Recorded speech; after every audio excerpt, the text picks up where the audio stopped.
ಬೇರೆ ದೇವರು ಒಳ್ಳೆಯವರು, ಒಳ್ಳೆಯದನ್ನೇ ಮಾಡುವವರಾಗಿದ್ದಾರೆ ಪ್ರಿಯರೇ.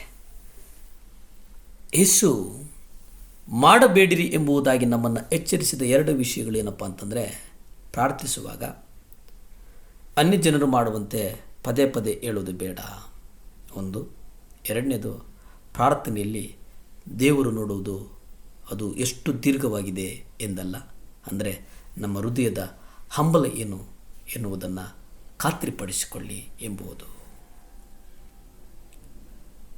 ಯೇಸು ನಮ್ಮನ್ನು ಸರಿದಾರಿಗೆ ತಂದಿದ್ದಾರೆ. ಕ್ರೈಸ್ತರು ದೇವರಿಗೆ ಭಾನುವಾರದಿಂದ ಹೋಗಿ ಆತನನ್ನು ಆರಾಧಿಸಿಬಿಟ್ಟು ಬಂದುಬಿಡ್ತಾರೆ. ಸಭೆಯಲ್ಲಿರುವಾಗ ಅವರ ನಡೆ ಬದಲಾಗ್ತದೆ, ಅವರ ನುಡಿ ಬದಲಾಗ್ತದೆ, ಅವರ ಹಾವ ಬದಲಾಗ್ತದೆ, ಅವರ ಭಾವಗಳು ಬದಲಾಗ್ತವೆ. ಸಭೆಯಿಂದ ಬಂದ ನಂತರ ಅವರು ಯಥಾರ್ಥತೆಯನ್ನು ಮರೆತು ಬಿಟ್ಟು ಅವರು ಬೇರೆಯ ಹಾದಿಯಲ್ಲಿ ನಡೀತಾ ಇರ್ತಾರೆ. ಅದು ದೇವರಿಗೆ ಇಷ್ಟ ಇಲ್ಲದಿರುವಂಥ ಕಾರ್ಯ.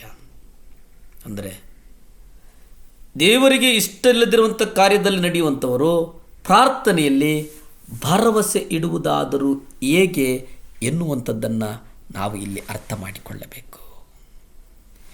ಹೇಗೆ ಪ್ರಾರ್ಥನೆಯಲ್ಲಿ ಅವರು ಒಂದು ಬಲವನ್ನು ಹೊಂದುತ್ತಾರೆ, ಅವರು ವಿಶ್ವಾಸವನ್ನು ಹೊಂದುತ್ತಾರೆ. ಪ್ರಾರ್ಥನೆ ಅದು ಅದ್ಭುತವಾದದ್ದು. ಪ್ರಾರ್ಥನೆ ಬಲವುಳ್ಳಂಥದ್ದು, ಪ್ರಾರ್ಥನೆ ಶಕ್ತಿಕರವಾದಂಥದ್ದು, ಪ್ರಾರ್ಥನೆ ಮಹಿಮಕರವಾದಂಥದ್ದು, ಪ್ರಾರ್ಥನೆ ಕೊಡುವಂಥದ್ದು, ಪ್ರಾರ್ಥನೆ ಲಾಭಕರವಂಥದ್ದು, ಪ್ರಾರ್ಥನೆ ನಮ್ಮನ್ನು ಮನುಷ್ಯರನ್ನಾಗಿ ಮಾಡುವಂಥದ್ದು.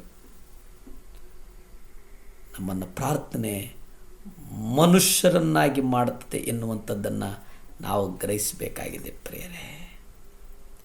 ಕರ್ಮೇಲ್ ಬೆಟ್ಟದ ಮೇಲೆ ಏಲಿಯಾನು ಒಂದು ಕಡೆ, ಇನ್ನೊಂದು ಕಡೆ ಅನ್ಯ ಜನಾಂಗದವರು ದೇವರನ್ನು ಎನಿಸಿ ಅನ್ಯ ಜನಾಂಗದ ದೇವರು ಎನಿಸಿದಂಥ ಬಾಳನ 450 ಪ್ರವಾದಿಗಳು ನಿಂತು ಆಕಾಶದಿಂದ ಬೆಂಕಿಯನ್ನು ಕೆಳಗೆ ತರಲು ಪ್ರಯತ್ನ ಮಾಡ್ತಾರೆ.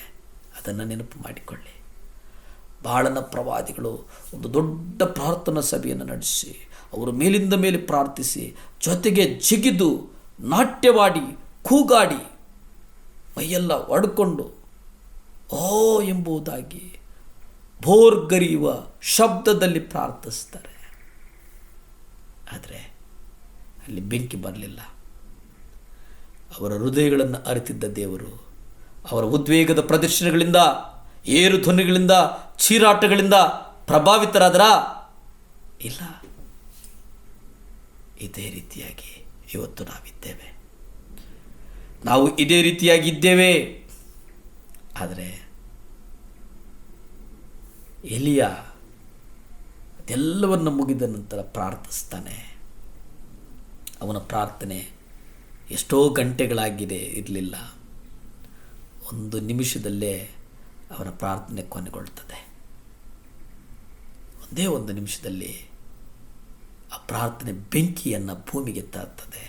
ಇದೇ ನಿಜವಾದಂಥ ಒಂದು ಪರೀಕ್ಷೆ.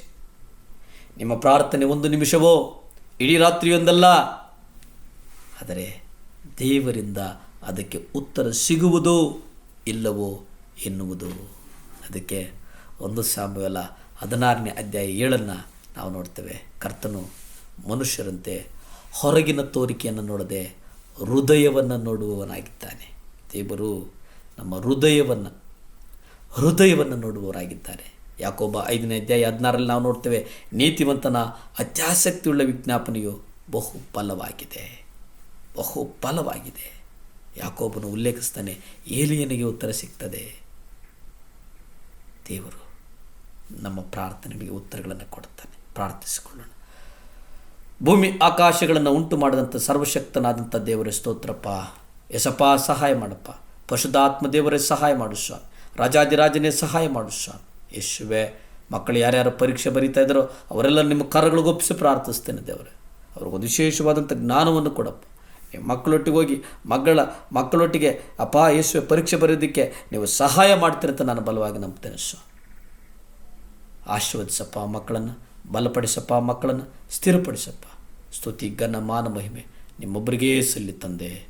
ಆಮೇನ್ ಆಮೇನ್.